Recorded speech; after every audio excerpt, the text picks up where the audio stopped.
ఎక్కడో ఒకవేళ వచ్చినాయి అనుకోండి, 1-2-3 స్థానాలు, పోనీ ఒక స్థానం ఎక్కడైనా వచ్చింది అనుకోండి, అప్పుడైనా కలిసి ఆలోచన చేస్తారు. అస్సలు ఉండదు. పోస్ట్ పోల్ అలయన్స్ అస్సలు ఉండదు నాకు తెలిసి. హ్మ్. పోస్ట్ పోల్ అయితే గనక యాంటీ, ఒకవేళ తెలుగుదేశం అధికారంలోకి వస్తే దానికి వ్యతిరేకంగా పోరాడతారు.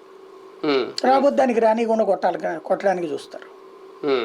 ఒకవేళ అదే కనుక జరిగితే పురంధేశ్వర్ గారు కొన్ని ఆశలు పెట్టుకుని వచ్చారు భారతీయ జనతా పార్టీలోకి అనేది, అంటే ఇద్దరు కలిస్తేనే ఆమె వైజాగ్ సీట్ ఆశిస్తే, ఆమె ఎంపీగా గెలిస్తే రేపొద్దున ఆమెకి కేంద్ర మంత్రి పదవి వస్తుందని.